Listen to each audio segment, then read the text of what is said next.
Good morning, County Council. It is 10 a.m. I will call our meeting of April 25th to order. If you would join me in standing, we'll sing "O Canada."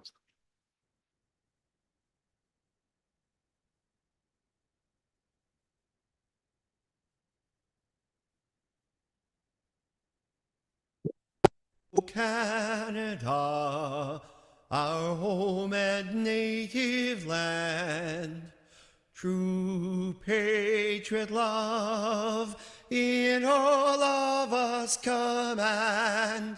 With glowing hearts we see thee rise, the true north, strong and free. From far and wide, O Canada, we stand on guard for thee. God keep our land glorious and free. O Canada, we stand on guard for thee. O Canada, we stand on guard for thee. Thank you. Madam Clerk, would you take the roll call, please?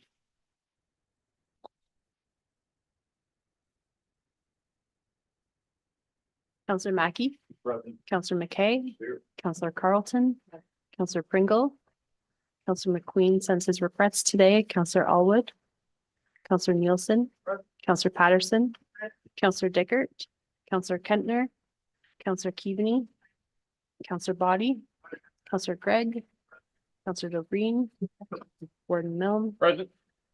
Councillor Matrosovs will be joining us later this morning, Councillor Bourdignon, Present. Councillor Echoes, Councillor Hutchinson. Present. Thank you, Madam Clerk. And just before I acknowledge the lands we're gathering on, I want to note that both Chief Ritchie and Chief Najuan from Saugeen Ojibwe Nation are in our chambers this morning. Welcome, gentlemen. Always good to see both of you. So respectfully, I want to acknowledge that we are gathering on the traditional territory of the Anishinaabe Nation, the people of the Three Fires known as Ojibwe, Odawa, and Potawatomi nations. And further, we give thanks to the Chippewas of Saugeen and the Chippewas of Nawash, known collectively as the Saugeen Ojibwe Nation, the traditional keepers of these lands and waters since time immemorial. To our south also lies the traditional territories of the Six Nations of the Grand River. We are dedicated to honoring Indigenous history and culture and committed to moving forward in the spirit of truth, reconciliation, and friendship with all First Nations, Métis, and Inuit people. Is there any declaration of interest related to any item on today's council agenda? Not seeing any. If one should arise during the course of the meeting, you can declare it at that time. Adoption of the minutes of our county council and committee of the whole meeting dated April 11th. Someone care to move receiving? Councillor Hutchison, Councillor Dobreen, thank you. Any discussion? All those in favor? That is carried. Thank you. We also have closed meeting minutes of the committee of the whole meeting dated the same April 11th.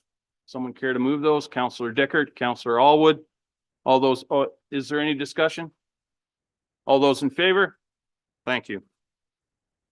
We have no closed meeting matters. There are no reports. We have two bylaws. First is to adopt the amendment number 20 to the Grey County official plan.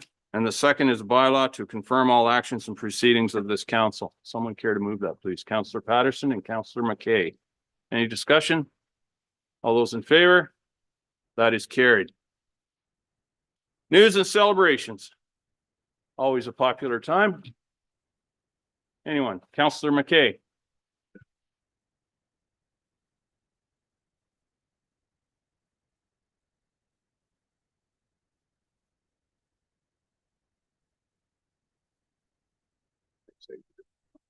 Yeah, good roads through Warden. At our meeting on, I think it was Saturday, good roads. we discussed about amalgamation between Roma and Good Roads. That's not going to happen. They suggested more, maybe Roma and Amo would be a good match. So I'm just passing that on if you want to take it further and see what happens, but there you go. Oh, sorry.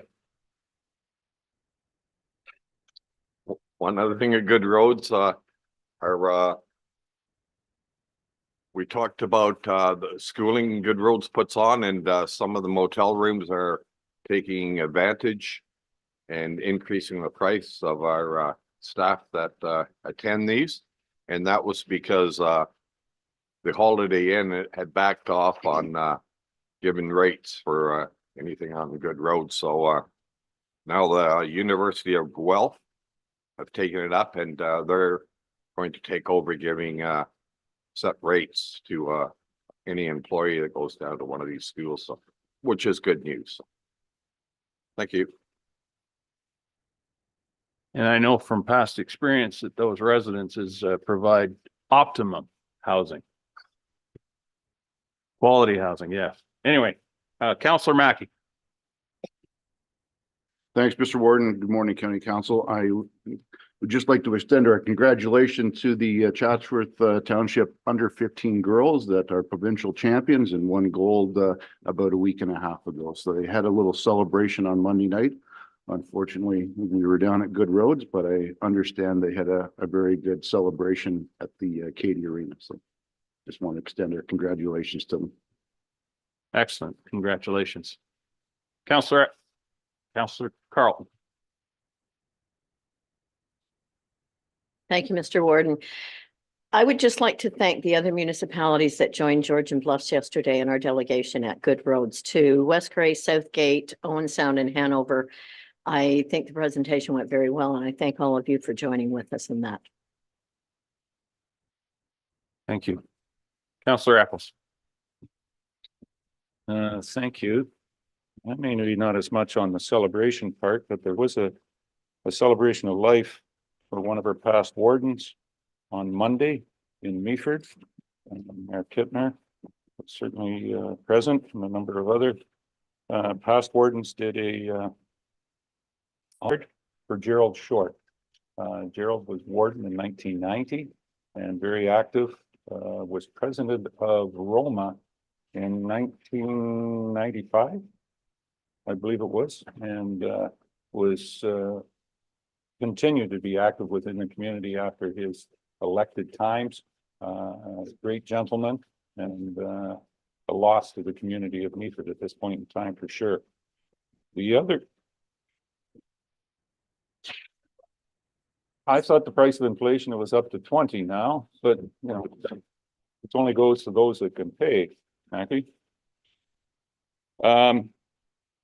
The other factor is, I don't know whether anybody heard on the news release late yesterday or into even this morning. It's came out that the Durham Hospital, South Bruce Gray Health Coalition, whatever they call themselves this week, have decided that to maintain the emergency ward, which they did 40 days ago, cut it back to 12 hours a day for 7 days a week. As of yesterday, June 3rd, the hospital portion, 10 beds that are active in there, will be transitioned, is the word. Those beds will be shut down. The hospital access will be closed.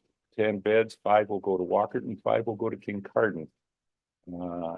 So stay tuned to that aspect of our healthcare effects that will have on our healthcare in Southern Grey County, and certainly talking to Director Cornell, what effect that will have on Rockwood Terrace, the new build that we're about to have here.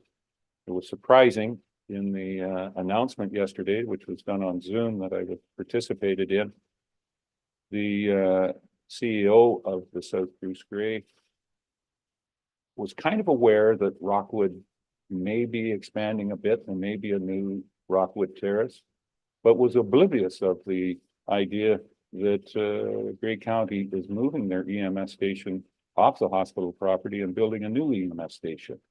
So that had, I think, for Director McNabb, a little bit of concern about where we're at. So distributing our portion of healthcare from Grey County, I would hope and suggest later on in the meeting, I may be asking for support for Grey County to support that how we transition the effect of the Durham Hospital in concert with the partnership with Rockwood, with EMS.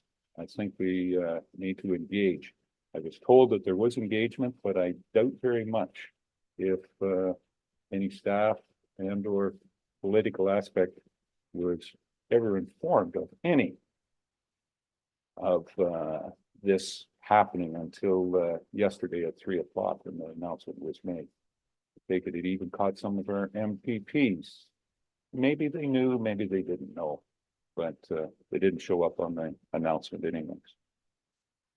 Thank you, Mr. Warden. Bit of a downer, not so much celebration. Thank you, sir. And I anticipate lots of discussion going forward on that particular topic. Anyone else? Okay, not seeing any more.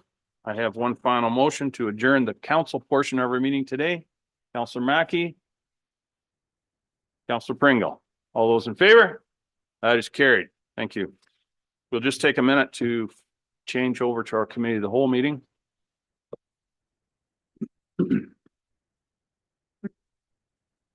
Thank you, Rob. Appreciate that. I'll call our committee of the whole meeting to order here this morning, April 25th.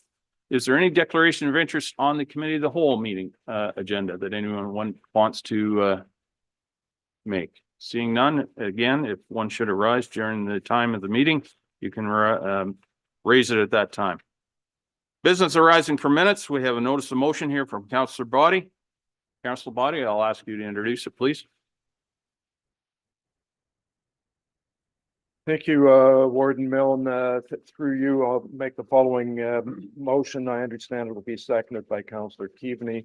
I'm going to alter number 2 in the resolution at the end, just to, well, when we get there, it's just going to shorten it down and remove a list.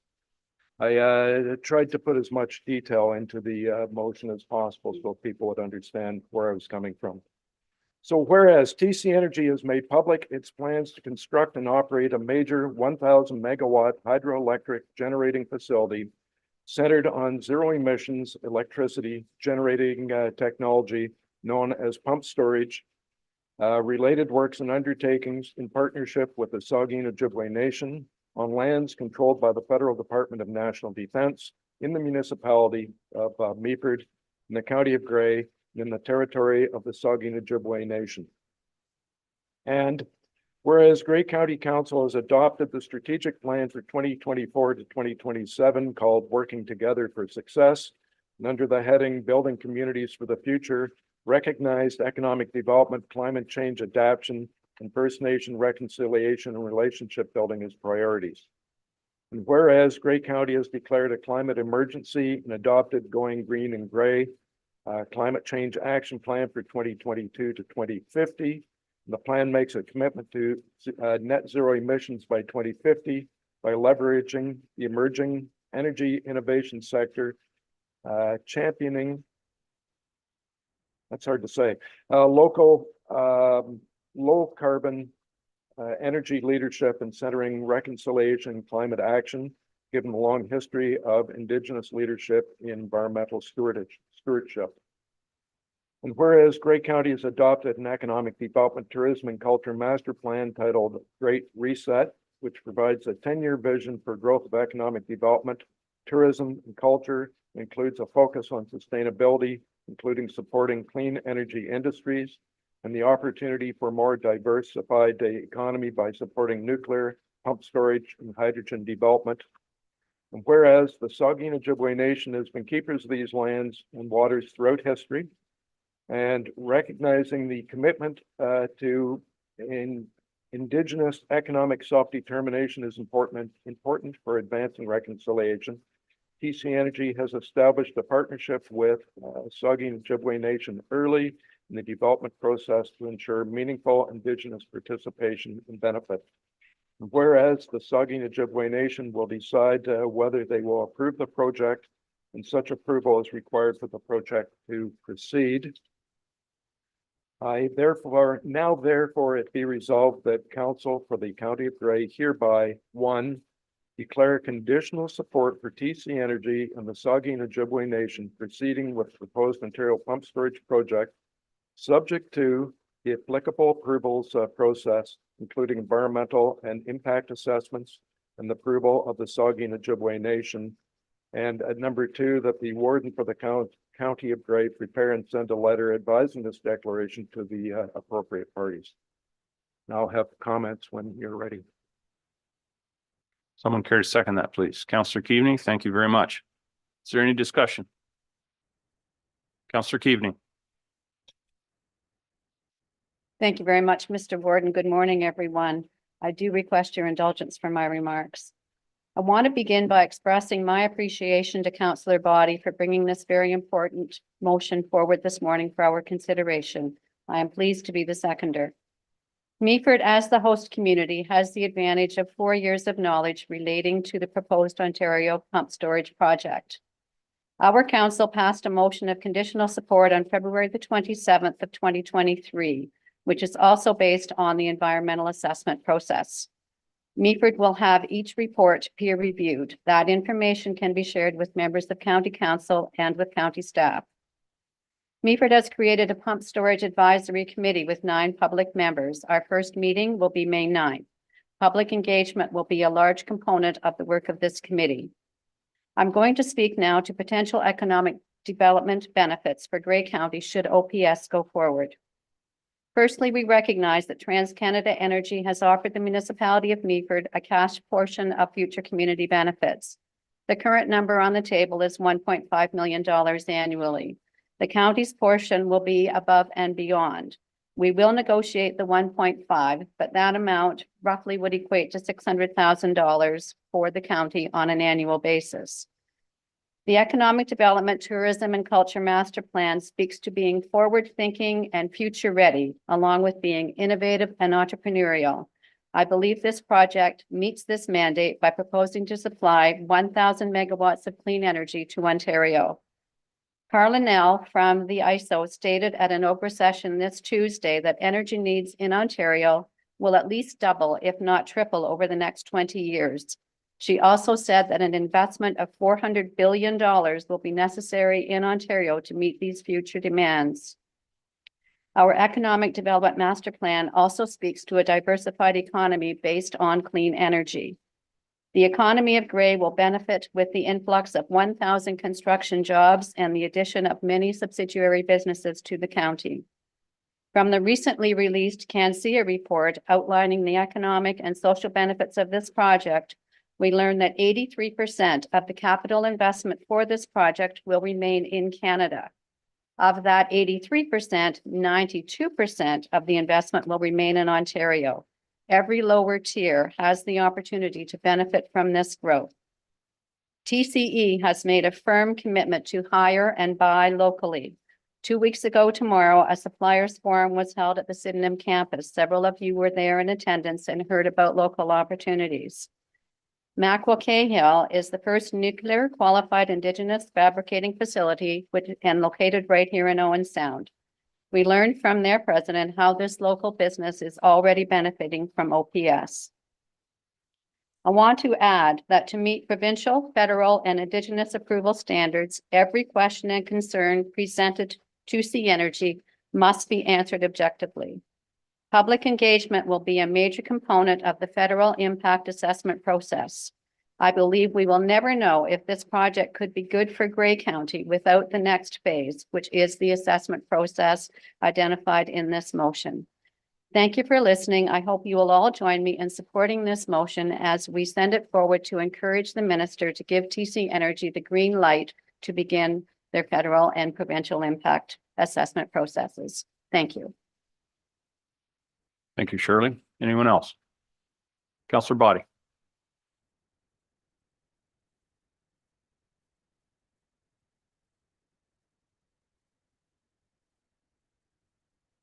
That button. Thank you, Warden Millen, through you. Councillor Keaveney has covered off the economic development side of things, and I want to focus on climate change reconciliation and the impact assessments that will be required. I note here at the county, we've passed plans and policies, strategic plans, economic development plans that I referred to in the whereases. What this really does is just confirms some of the decisions that we've already made in those plans. With regard to climate change, there are climate models out in the world that predict that the Earth's global average temperature will rise an additional 4 degrees Celsius during the 21st century. And that's if greenhouse gas levels continue to rise as present. Canada's joined, I think it's 129 countries to aim for net zero 2050 as the plan. Grey County has declared the climate emergency as we've noted and adopted a plan to get to net zero by 2050 as well. As more Canadians shift to electric vehicles, install electric heat pumps in houses, more business and industries green their operations. Think of the massive amounts of carbon-based fossil fuel that's used for glass, that's used for steel, that's used for so many industrial processes that are going to need to be changed to electricity or to hydrogen that will require electricity to produce. We have wind, we have solar, we have nuclear, but we can't rely on them for peak demand. Presently, when operating at full capacity, nuclear plants are spilling off steam at night. They cannot upload enough electricity into the system. Then at peak times later in the afternoon, there are over 50 gas-powered generating electrical plants in Ontario that are picking up that load. Energy storage is going to be so important moving forward for reaching that net zero. Whether it be pump storage, battery, hydrogen, or other methods needed, all of them have issues. We have Councillor Tom here that's focusing on battery storage. We know from attending the Grey Bruce agricultural meeting a couple of weeks ago that there's concern about loss of land for battery storage.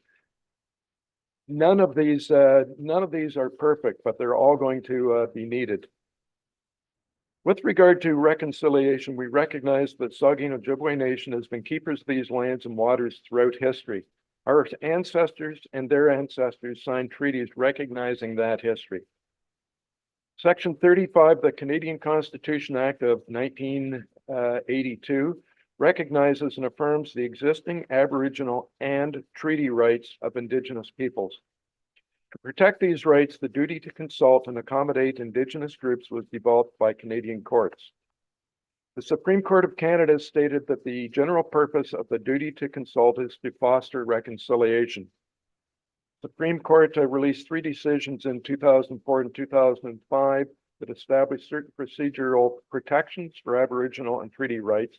One of the cases establishes that the Crown has a duty to consult Indigenous people when it intends to act in a manner that may adversely affect potential or establish Aboriginal treaty rights. Infrastructure Canada, which oversees projects like this and may provide grants, they have a policy that states that recognizes a commitment to Indigenous economic self-determination is important for advancing reconciliation and involvement early in the development process, ensuring meaningful Indigenous participation and benefit. TC Energy has engaged with the Saugeen Ojibwe Nation early and in a meaningful way in this project. It should be noted that Saugeen Ojibwe Nation have not approved the proposed project yet. They will make their own decisions and will speak for themselves. They will do their due diligence. And when they feel they are ready, their community will make the decision to support the project in their territory or not. From experience, When the city of Owen Sound was upgrading our water treatment facility, we entered into a consulting agreement with the Saugeen Ojibwe Nation. When we were looking at harbor divestiture, we did so with both chiefs involved. We relied on the Saugeen Ojibwe Nation's commitment to protecting the waters and the habitat and their expertise with environmental issues. The results for the city of Owen Sound in both matters are better as a result of consulting and working with the Saugeen Ojibwe Nation. I encourage everyone to respect and support Saugeen Ojibwe Nation's decision-making process and the final decision they come to. Now, I note there still has to be some big impact assessments. We've received a lot of correspondence in the last couple of days. We received more at the City of Owen Sound a couple of weeks ago when we looked at this. The questions raised in those in that correspondence have to be answered in the process. There's legitimate questions there. However, I don't agree with opposing the project prior to the completion of the required assessments. The Ontario Pump Storage Project will have to undergo an impact assessment, which will be done by the Impact Assessment Agency of Canada. So it's not being done by TC Energy, it's being done by a government agency. Expert federal and provincial departments and ministries will be part of it to ensure that accurate and reliable data and the appropriate expertise is available. This will include the Department of National Defense and the training center's lands. In addition, the project will be subject to 2 class environmental assessments under the Ontario Ministry of Environment for project facilities located off the training center. Both processes will allow for transparent disclosure and scientific testing of information regarding the potential impacts associated with the project and the proposed mitigation the project will undertake to address those impacts. I understand that the impact assessment process is going to start later this year and will take approximately 3 years. It will provide numerous opportunities for the project team, federal and provincial agencies to share information and receive feedback from interested parties and Indigenous nations. I note all interested parties will have the opportunity to engage directly with the regulator to voice concerns, questions, and request clarification. That is the proper place for scientific input and rigorous review. That's the place for those who are opposed that have concerns and questions. That's the place for them to be heard and to make their presentation. So in conclusion, there's still a lot of decisions to be made by the Saugeen Ojibwe Nation, by TC Energy, by our provincial government ministries and agencies before this project gets final approval. And I go back to that first paragraph. 4°C worldwide temperature increase. Think about the effect on our children or grandchildren. Think about the effect on food growing, where it can grow, what can be grown, arids, lands, etc. Think of what we need to do to get there. So to get to net zero, there's going to have to be bold and very unpopular decisions that have to be made. Not everyone's going to like those decisions, but they have to be made. They have to take place. There's always going to be a community that says they don't want it in their territory, in their yard. We have to make bold decisions. We have to be willing to say, yeah, in our backyard. Those are my comments. Thank you. Thank you, Ian. Anyone else have any comments, questions? Councillor DeBreen. Thank you. Through you, Warden, and good morning, County Council. I appreciate the dialogue that we're having at this table. I appreciate that Meaford is engaging its own consultant for all peer reviews that will peer review all the studies. And I definitely appreciate that this is conditional and what that means. I want to make my decision based on the science, and in order for us to have me personally, to have the adequate information, those studies need to be done. And if the process is going to be halted and we don't get that information, then we don't get the opportunity to make an informed decision one way or the other. I would, however, appreciate an additional clause after the first one, that clearly states that conditional support may be revoked at any time for any reason at county council's discretion. If I could put that amendment on the floor, Mr. Warden?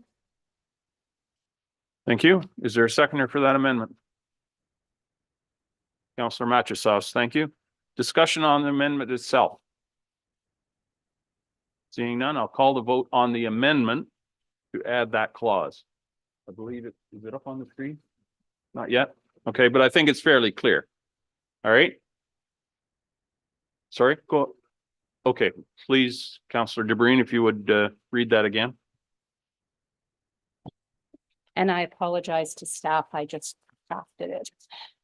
That a second clause after the first of the now therefore be it resolved section, that conditional support may be revoked at any time for any reason at county council's discretion.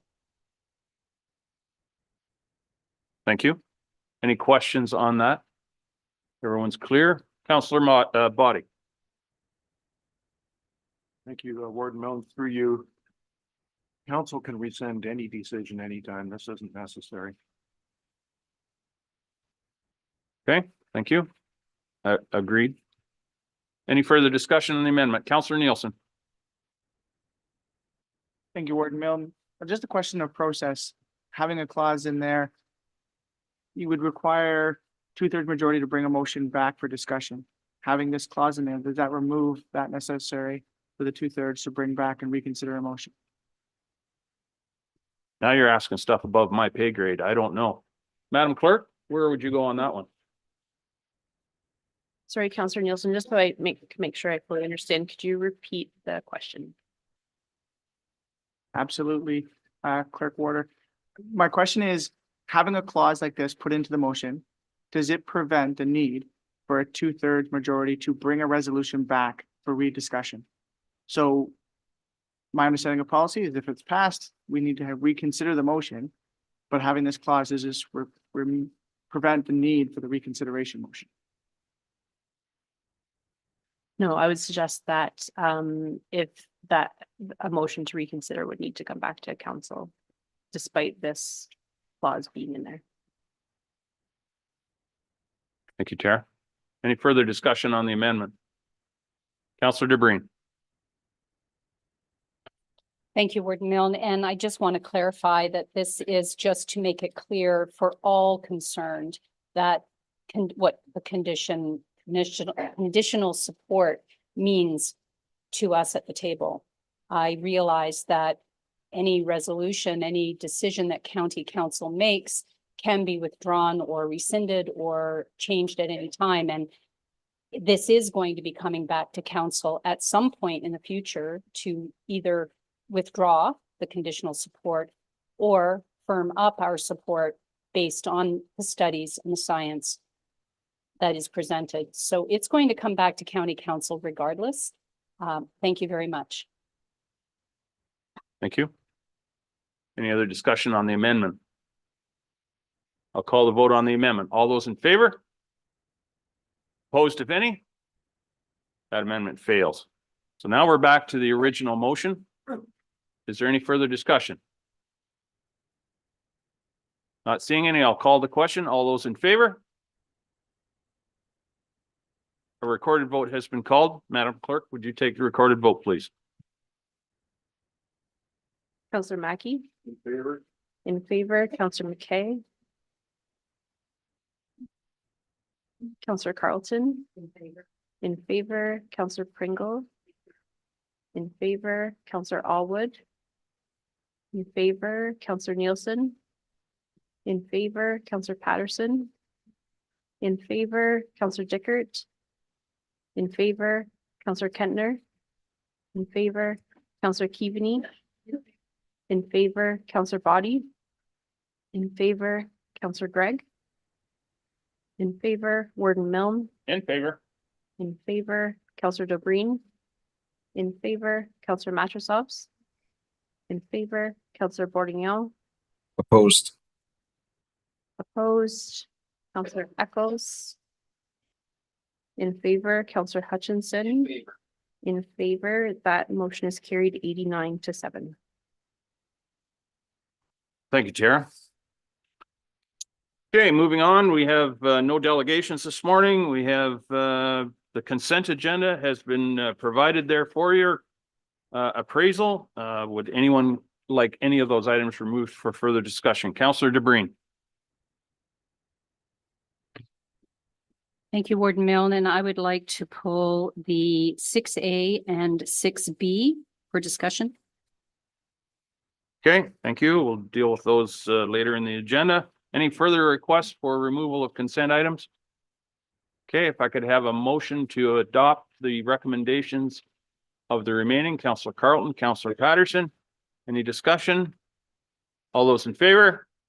That is carried. Thank you. Moving on to items for direction and discussion. First is a report regarding the Beaver Valley Sustainable Tourism Strategy Project Partner MOU. That's a mouthful. Morning, Randy. You'll be giving this report. The floor is yours, sir. Sorry, just to clarify, have we moved the motion? Sorry. My apologies. We need a mover and seconder, Councillor Dickert and Councillor Keaveney. Thank you. Excellent, thank you. And good morning, County Council. So I'm presenting this report on behalf of Savannah, who is currently off. One of the, I think Michelle Harris is on the line. I do see her name up there. So she's the Director of Building Economic Community Development for Grey Highlands. She's joined through Zoom today to help answer any questions that Council may have. So this report is a follow-up report to a report that was presented to Council back in the fall of last year. Council may recall that this was regarding the Beaver Valley Sustainability Tourism Strategy, which the strategy was approved by Council, but at that time deferred proceeding with the Memorandum of Understanding until such time as the other partners supported the strategy and proceeding with the MOU. And Council also deferred part of the original recommendation regarding any potential financial commitments pending budget deliberations. So following the report to County Council, both Grey Highlands Council as well as the Town of Blue Mountains Council, which are partners to this project, as well as RTO7, approved the strategy in November and supported proceeding with the development of the MOU, as well as supporting any financial contributions for annual budget considerations. Project partners have continued to meet monthly. They're to share information and to discuss possible next steps as it relates to this initiative. There's two key priority actions that have come out of the discussions to date. The first is that the project partners, as well as the Destination Stewardship Core Group, held their inaugural meeting to share updates with each other and to better understand the roles and potential future collaboration as it relates to sustainable tourism strategies within the Beaver Valley area.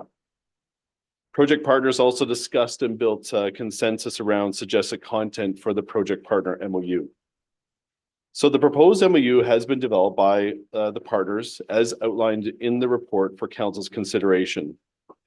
It should be noted that while the strategy sets out the project goals and tactics, the MOU outlines guiding principles and will help to guide the work of the partners as well as the implementation of the strategy. The MOU does recognize that there's many stakeholders that are involved in tourism initiatives throughout the Beaver Valley area, as well as the emergence of a number of related tourism initiatives. As such, the strategy and the actions in the strategy focus on recommendations that can be tackled by the project partners in order to move forward with the larger vision for sustainable tourism development in this area, while respecting and being informed by those other initiatives that are being done by some other stakeholders in Beaver Valley area. So staff are seeking Council's endorsement of the proposed draft content of the MOU, which has received the consensus amongst the other project partners. Following Council endorsement of this report, project partners will finalize the draft MOU for signature by the project partners warden in our case, as well as the mayors and CAO from RTO7. Staff will also work with clerks to determine the best approach for a joint meeting of the project partner reps, as well as a corresponding public meeting for public comment. Partners will continue to meet monthly to prioritize next steps. I understand that they had a recent meeting to talk about potential work plan items. And we'll also meet with Destination stewardship core members to continue discussions and look for opportunities to collaborate. So at this stage, there's no financial commitments associated with the implementation of the strategy of the MOU. If there are any in the future, we'll of course bring those forward for council's consideration as part of the budget process. So at this stage, staff recommend the report be received, that direction be provided to proceed with next steps to formalize the MOU, and that any financial commitments associated with the MOU or the strategy be included as part of any future budget process for council's consideration. Happy to take any questions. Thank you, Randy. Are there any questions? Not seeing any. I'll call the question. All those in favor? That is carried. Thank you, Randy. The next report is regarding ecological offsetting policy. That is going to be presented by Randy, or Scott rather. Randy's already been here. Morning, Scott. I'll just get a mover and seconder here first to receive Councillor Pringle and Councillor McKay. Scott. Yeah, thank you, Mr. Warden, and good morning, Warden and members of the County Council. I'm actually just up here to make an introduction because I think some of these faces might be new to County Council. All the heavy lifting on this report was done by Michael Cook and Natalie Michalko, who are here to present the report. You may have met Natalie before. She was our former Trails and Forestry Coordinator, but now both Michael and Natalie are our planning ecologists. And council may remember these were the changes that were made by the province last year, and the county picked up planning ecology on behalf of both the county and our member municipalities. And Natalie and Michael have been working for the last number of months to find their feet and to be commenting on development proposals and applications. And what you have before you today is helping to get some of that further framework potentially in place to guide their work. So with that, I'll turn it over to Michael and Natalie.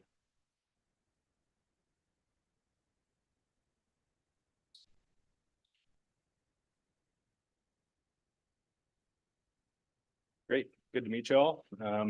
Good afternoon, County Council. And I think it's still morning time, but through the warden today, Natalie and I will be speaking about ecological offsetting policy here at Grey County.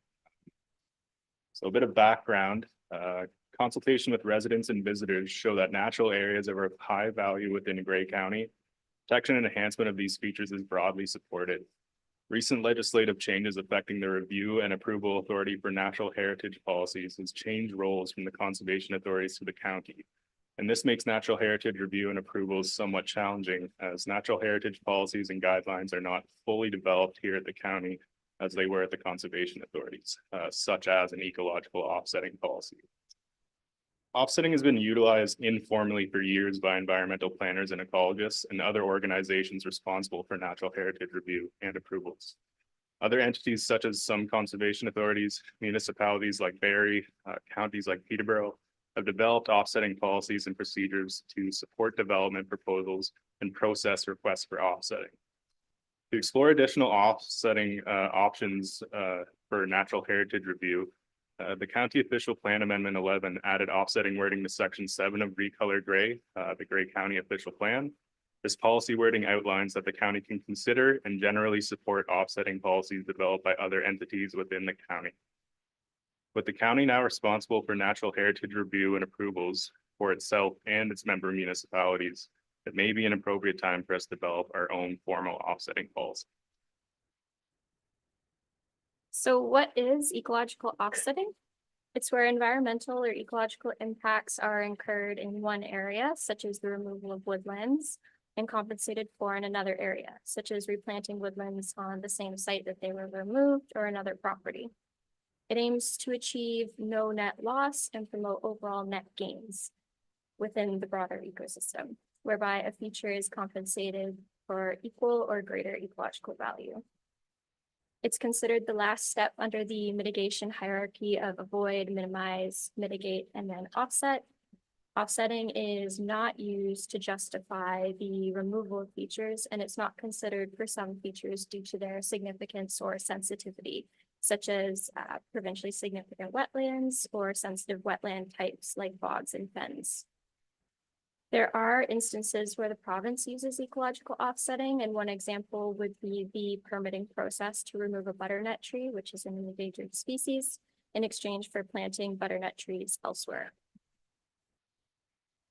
So purpose of an ecological offsetting policy is develop standardized criteria for offsetting proposals.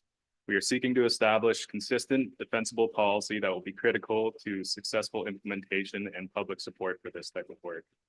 Natural features will be assigned standardized monetary values based on their ecological sensitivity, natural functions, ecosystem services, as well as social, cultural, and economic values being impacted through natural heritage removals. For example, if the offsetting proposal is to remove a portion of significant woodland or other wetland feature, the monetary value for the reestablishment of this feature will generally increase if the feature is more ecologically sensitive, provides high value ecosystem services and functions, or may have impacts to social values such as recreation. The development of an offsetting policy can result in cash in lieu processes, a purely developer driven and finance process, a third party conducting offsetting works on behalf of the developer or county, such as Ducks Unlimited Canada or conservation authorities who are familiar with this type of work. All the different policy options for administering offsetting can be explored when researching and developing what may be the most appropriate offsetting processes for Grey County.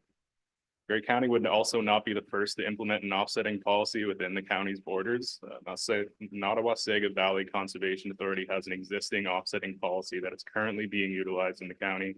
And it's conducted using standardized criteria, metrics, and can be used to fulfill the requirements of their regulation under the Conservation Authorities Act. So on the slide, there are two examples of wetland creation projects. The one on the left is a nutrient management pond that was constructed by Ducks Unlimited. And the other one on the right is a wetland project by AuSable Bayfield Conservation. Both of these wetlands, they function alongside productive agricultural fields, and they demonstrate the ability to create wetlands in proximity to other land use types as a potential offsetting project. It is important to note, though, that an offsetting policy is not meant to take quality productive farmland out of production in exchange for allowing development in settlement areas. So when would offsetting be considered? Offsetting is commonly used for larger development applications such as subdivision and condominium proposals. These types of applications take up a larger area, and as such, natural features are commonly proposed for removal through the development process. Similar proposals for new and expanded licenses for aggregate extraction under the Aggregate Resources Act may also be considered for offsetting. Similar to subdivisions, these applications frequently require removal of natural features to access the most amount of extractable area. Offsetting is generally not utilized or requested for smaller proposals such as minor exemption or minor variance applications. Sometimes offsetting cannot be considered due to scenarios where provincial and federal legislation would not be supportive, such as offsetting fish habitat, which would need approval from the Department of Fisheries and Oceans Canada, or habitat of endangered and threatened species, which would need Ministry of Environment, Conservation and Parks approval, similar to the butternut offsetting. As of right permissions through a zoning bylaw are also not usually subject to offsetting.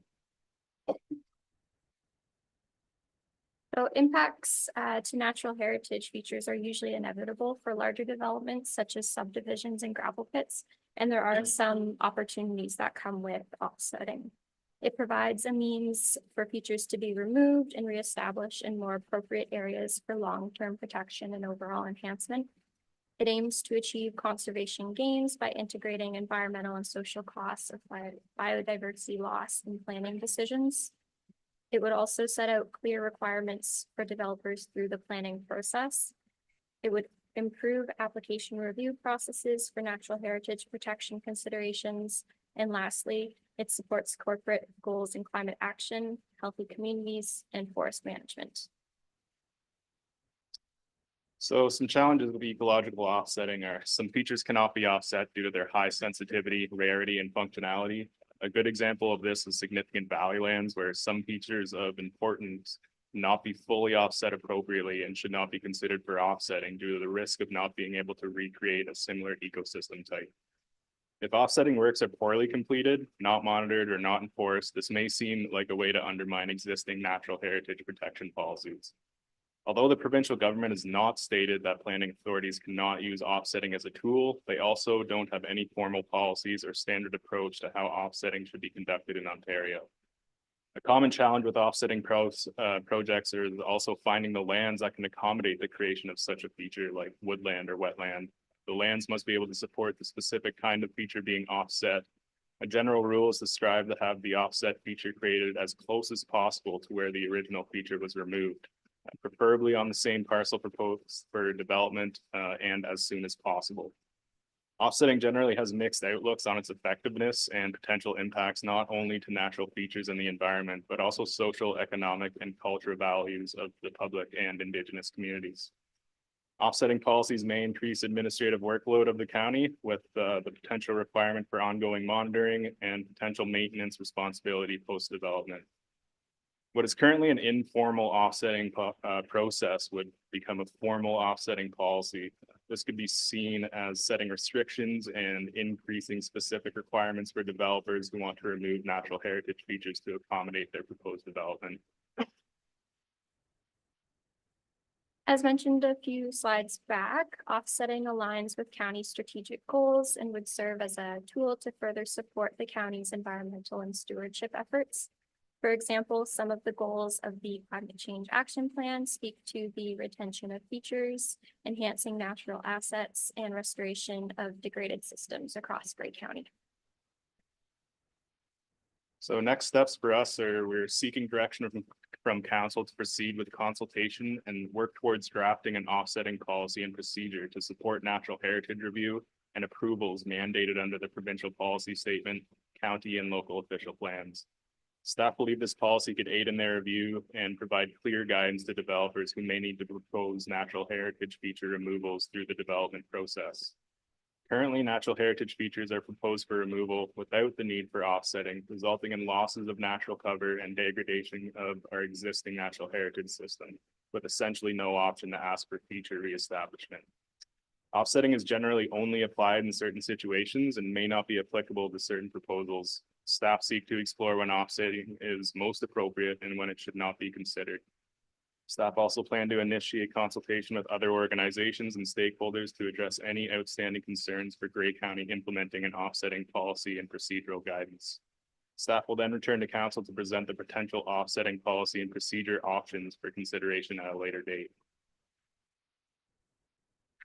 Staff's recommendation today is that this report regarding the development of an ecological offsetting be received and that staff be directed to develop an ecological offsetting policy for county council's consideration following the consultation with member municipalities, conservation authorities, Indigenous communities, the building and development industry, the Niagara Escarpment Commission, and the public.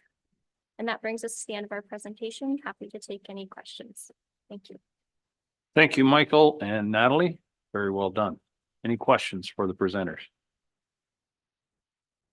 Councillor DeBreen. Thank you, Warden Milne. Thank you, Mike and Natalie. Hi, Mike. Mike came from Saugeen Valley Conservation Authority. So I just want to thank you for the presentation. And in the report, it referred to or referenced a recent offsetting project that was voluntary. And I just wanted to clarify that my understanding is that this policy will make your job easier and expedite those types of approval processes where if a proponent, an applicant is looking to clear some trees on one farm parcel and they voluntarily ask to plant trees to offset that, you would then be able to follow the policy and it would be more streamlined and quicker for that applicant. Is that correct? Just use the mic, just put the microphone on there, please. Okay, yeah, that's exactly what we're trying to do here is create a more formal standardized process for people who want to remove natural features and they can reestablish them somewhere else. So more clear guidance for the developer as well as clear guidance for us to process these requests. Thank you. Any other questions? Councillor Deckard. Thank you, Warden, and thank you for the presentation. Just wondering if having a policy like this in place, does that create an opportunity for developers to, if we approve it one place, are we setting precedent? And what what's being built into it so that we can actually control where we do allow it and don't allow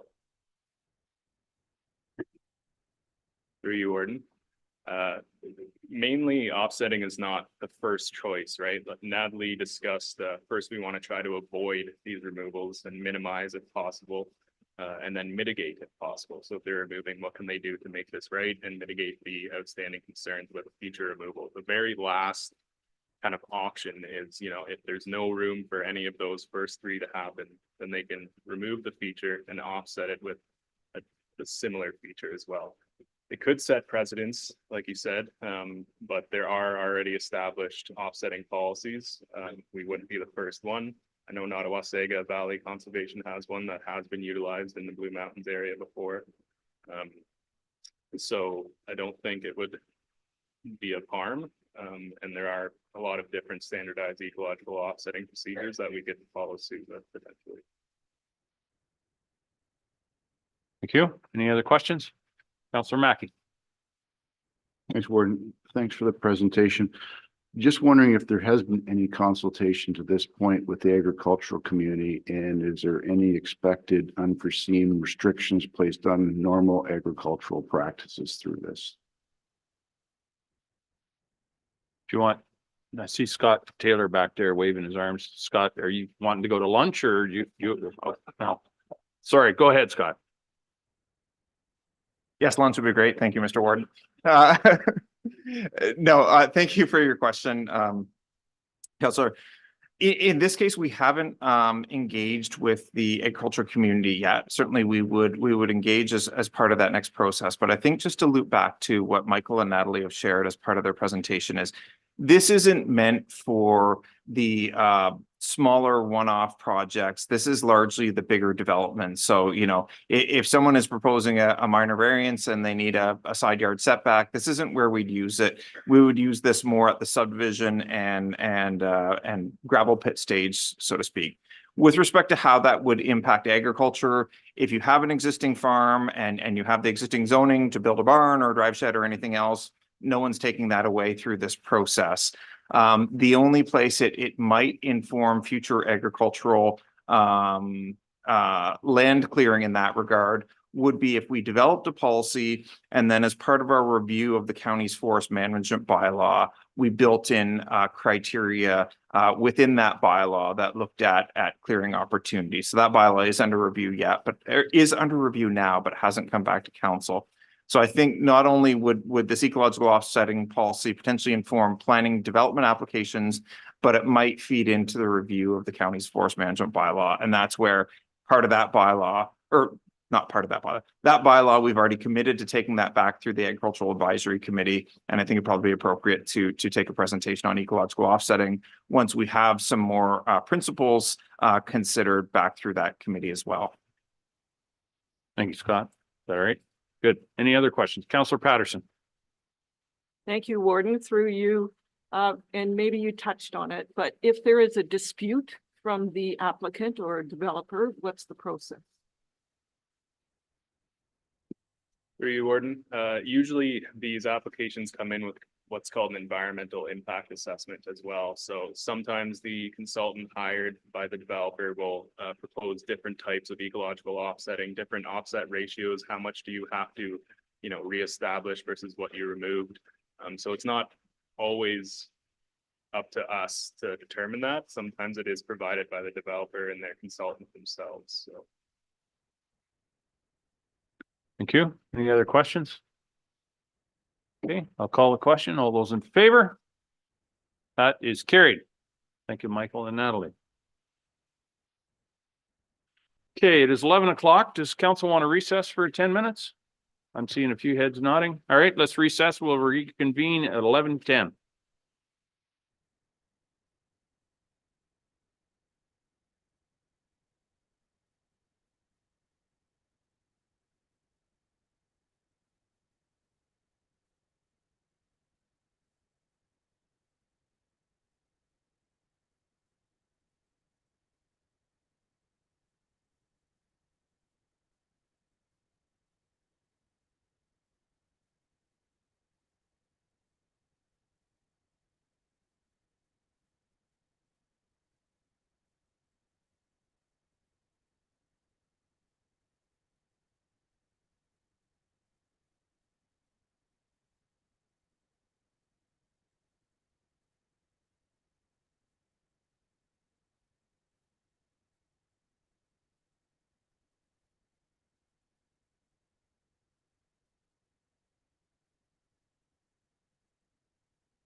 1 minute warning.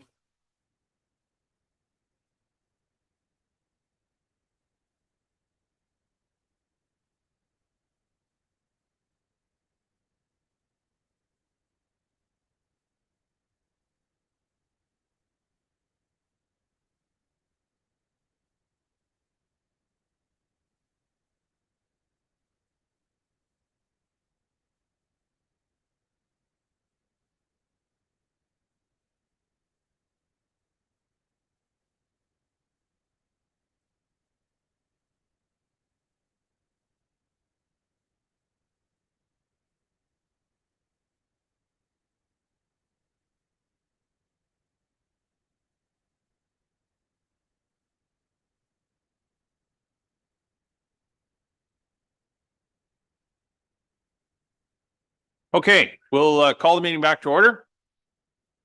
Thank you, Rob, for firing up the machine there again. There's been a request here to deal with the two pulled items, the consent items first. Is anybody adamantly opposed to doing that? Just so we can, all right. So let's deal with the first one, 6A, correspondence from the township or the town of Goderich regarding phase out of free well water testing. Councillor DeBreen, you'll move that, will you? Yes, thank you. Is there a seconder?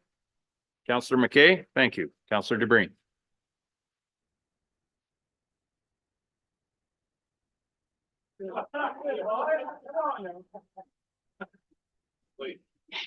Thank you, Warden Milne, and thank you, County Council. The resolution is fine as it is written. I did want to pull it for discussion to provide an update that as a result of the correspondence from the Drinking Water Source Protection, other conservation authorities, Southgate's resolution possibly, and the town of Goderich, among others that have maybe not hit our council agenda. Minister Jones has given an update, the Health Minister Sylvia Jones, at Queen's Park this week. We will continue to test the well water in the province of Ontario. We have had it for decades. I grew up with it. It is a system that many of us understand the value and importance of in rural Ontario because we lived in every single way. We lived it every single day.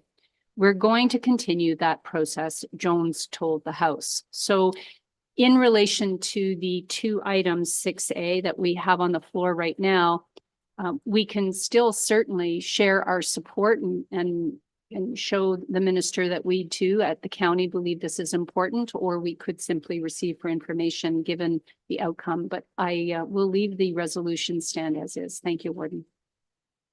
Okay, thank you. Any further discussion? Yeah. Let the minutes reflect that the warden was right and the clerk was mistaken. So it'll one and only time that'll ever happen. Okay, any further discussion? All those in favor? That is carried. Thank you. 6B, correspondence. Councillor DeBreen, you want to move that as well? Thank you, Warden. Yes, as is. Thank you. All right. Is there a seconder? Councillor Nielsen, thank you. Any discussion?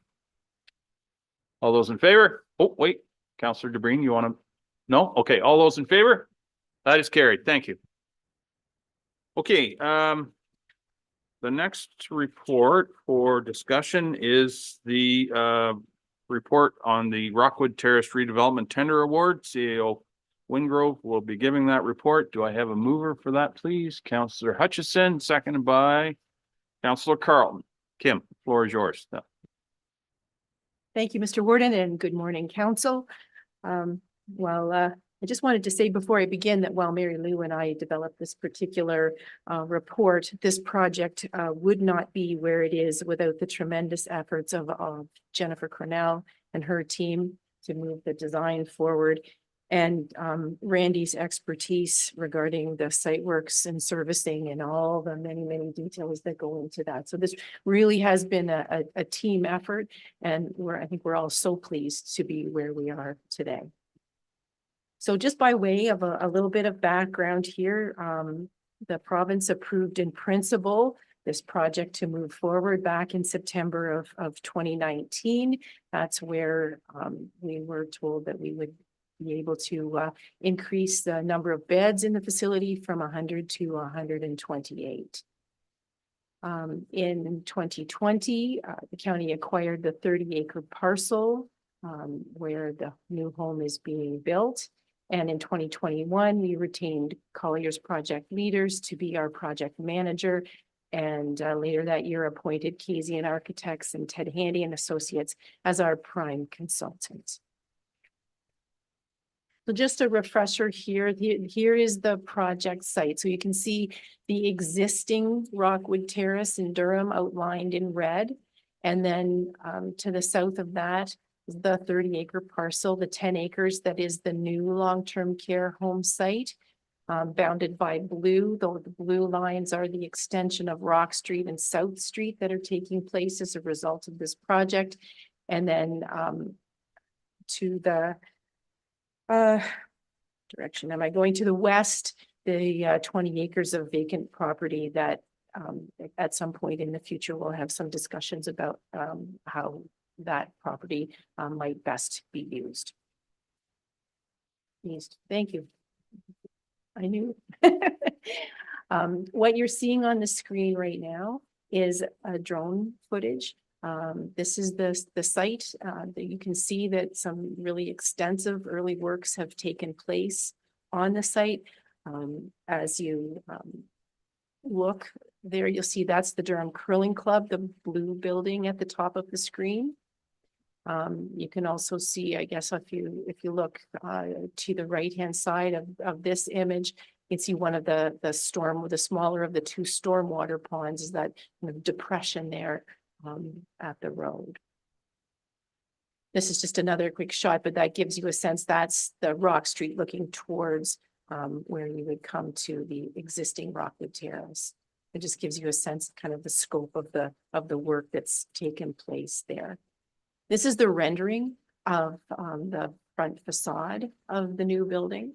And I would just remind anyone, if you go to gray.ca and you type in redevelopment on the search bar, that will take you to a lot of information about what's going on with the project, the drone footage, a lot of detailed information about various aspects of the new home, things like what we're considering for infection prevention and control and that sort of thing. So a great resource if you're looking for more information. So what we're here today to discuss is the general contractor tender award.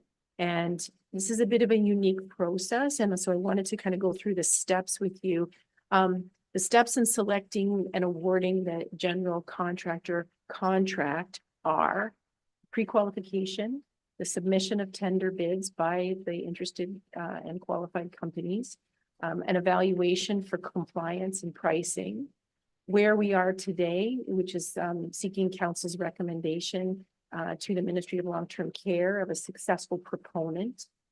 The Ministry of Long-Term Care then confirms that they accept our recommendation of the company to move forward with. And then at that point, the county would formally award the contract to construct to the successful bidder. The pre-qualification process took place last fall, and it was a very extensive evaluation of each of the interested firms' reputation, qualifications, and ability to successfully complete the construction project. And this evaluation was undertaken by Colliers and Kasian and Handy's and some of their specialist firms that they're working with. The pre-qualification involved both mandatory criteria as well as rated criteria. The mandatory things each firm had to demonstrate included not having any pending litigation, having the appropriate WSIB coverage, appropriate insurance, ability to bond, ensuring that they have no conflict of interest and that they haven't now or in the past been convicted of any kind of fraud. Then the rated criteria includes their corporate history, their project experience, references, who their key team members are and what their expertise is, their project management skills, and the quality and safety of past projects that they were completed. So they were, required to demonstrate in some detail, where they were with each one of those things. Those were rated, and you had to attain a minimum score on the rated criteria of at least 70% to be able to move forward in the project. And we did have 4 firms who were successfully pre-qualified. Of those 4 firms that we were pre-qualified to bid, we released a tender on February 1st that closed on April 5th. Throughout that process, 2 of our 4 bidders did withdraw, citing other projects that they'd taken on and which removed their ability to have the sufficient capacity to take on this project. But from the 2 bids that we did receive, they were evaluated, as I say, by Colliers, Casey and Handy, et cetera, the specialist firms for their compliance. And also then for the bid amount, and the lowest bid was received from Mario Blamey for $59.2 million, and that's excluding HST. So as I mentioned earlier, where we are with a timeline, Council Rec today, if you're supportive, will recommend the general contractor to the province. And then what we do is put together with Colliers a package called Approval to Construct.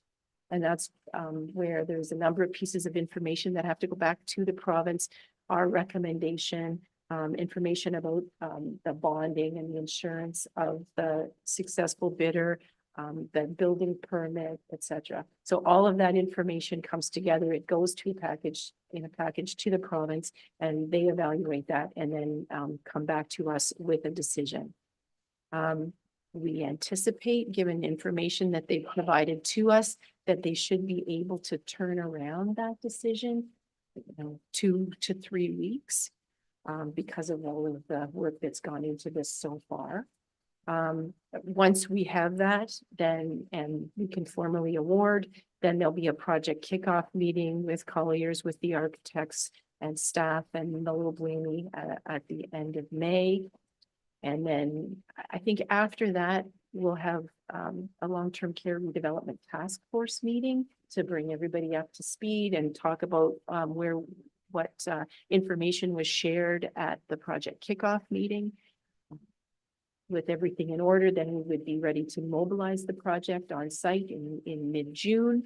And based on the information that Molo provided to us, we expect to have the project completed in January of 2027.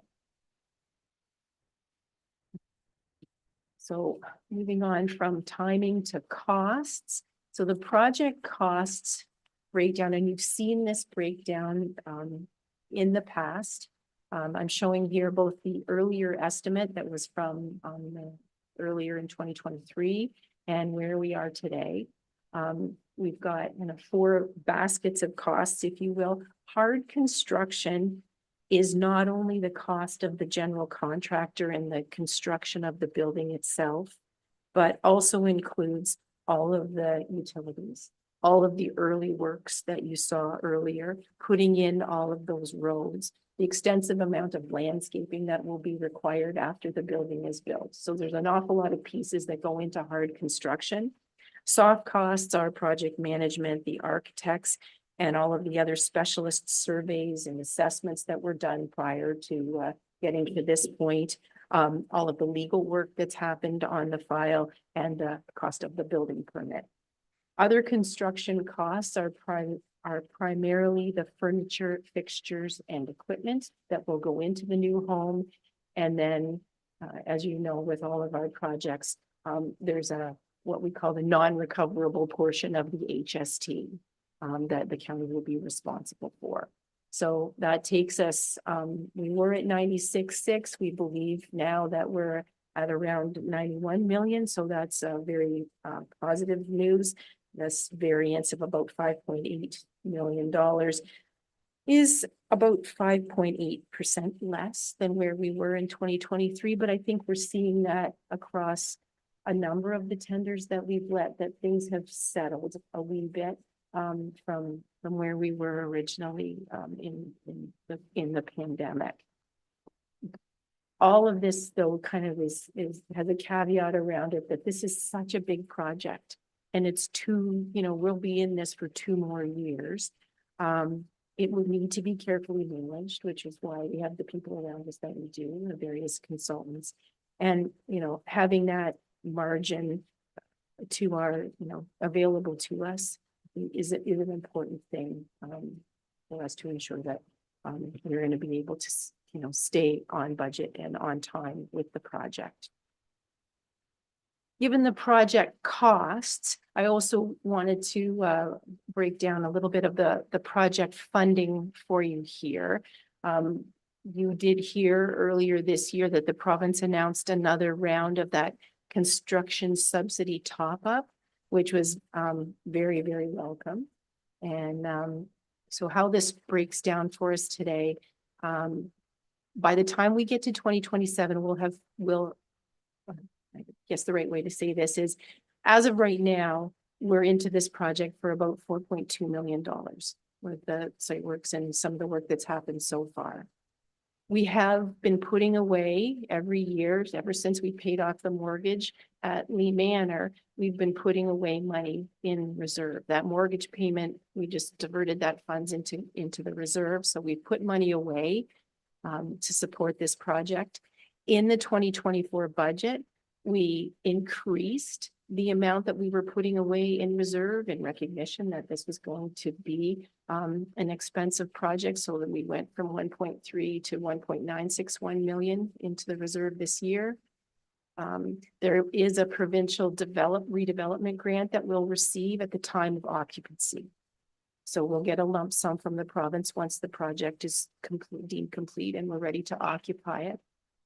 This is part of our development charges. So we are collecting development charges and believe that by the time we get to the end of the project, we should have a little over $1.7 million away in DCs that we can use. And then the construction subsidy, the top-up money. Remember, we talked about that earlier, where we can take that $35 per bed per day over 25 years. We have the ability to front end some of that, to take it at a discount right now. And when Mary Lou and her team does the analysis, it's to the county's favor to front end that. So we'll front end that over $10 million to reduce the amount that we need to borrow. But as things stand today, this is what it looks like our borrowing costs would be, which is about $62 million. We have approval from Infrastructure Ontario further earlier this year for $96.7 million. So we should be well covered there. Okay, so from a levy impact, we don't know what the interest rate will be from Infrastructure Ontario until the time we actually want to draw the funds. So we're using 5% right now for this example. It could be different by the time we get to the time of needing to take that loan. But just over 4.3 million. The annual construction funding money that we'll get from the province each year is about 1.2, which leaves us a little over $3 million to fund the debenture. As I said, at the minute, we've been putting away nearly $2 million into the levy that could be used to fund this. And that leaves us with a potential levy increase beginning in 2027 of 1.1 million.